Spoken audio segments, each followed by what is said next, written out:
期间记得做好实名制登记，戴好口罩，酒精消毒。防疫期间，防疫措施你我有责，医师代关心您。Hello， 大家好，我是医师代自助洗衣店的 Rita。那大家一直敲碗很久，想知道我们店里怎么消毒，秘密大公开哦。那我们店里有分为2种消毒方式。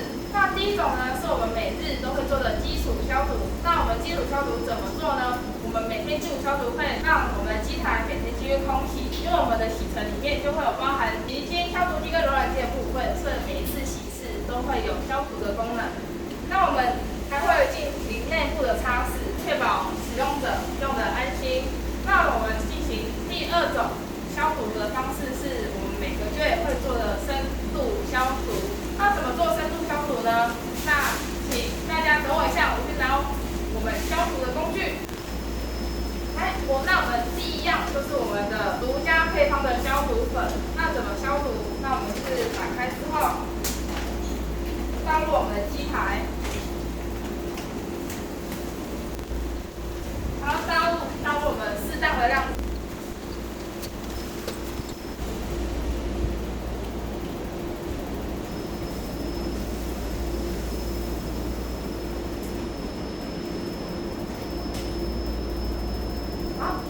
小编现在已经到完第1个步骤喽，那我们现在接下来第2个步骤。噔噔，第2个步骤就是我们的焗油，那一样是依照适当的量去倒。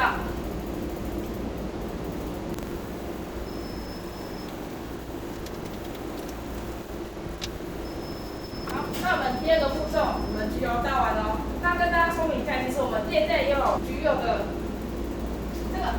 焗油的特殊小瓶，那这个用于什么时候呢？就是我们有时候衣服啊身上难免都会有一些汗渍，那教大家怎么使用这瓶焗油，直接在汗渍的部分上面直接喷洒了2-3次，然后去搓揉，然后之后我们在这边洗衣机洗完之后，你会看到那汗渍会明显的减少很多，那多用几次之后就会消除喽。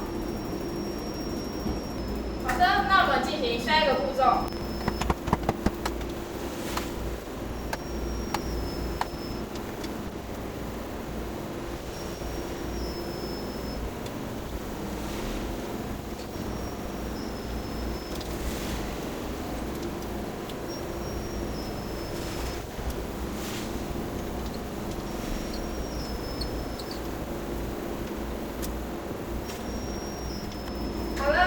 现在目前都把我们的机台注入水，那我们首先要让它们先浸泡一下，那我们每半个小时都会让它回来再让它运转一次，那我们30分钟后再回来。好，30分钟到了，那我们准备第1次的运转。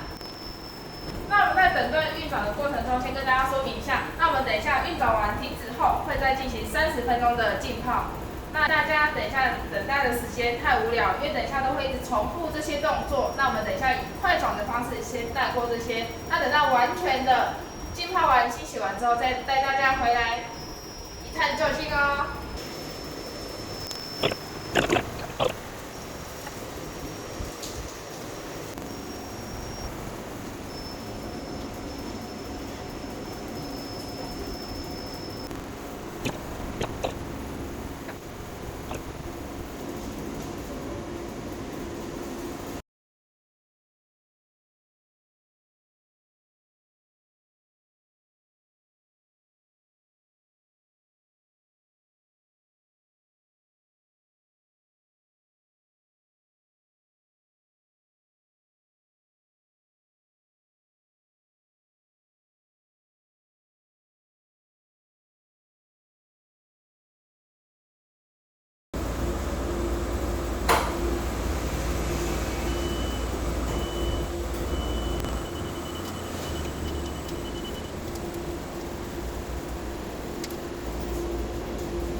完毕了。那实在过于太久。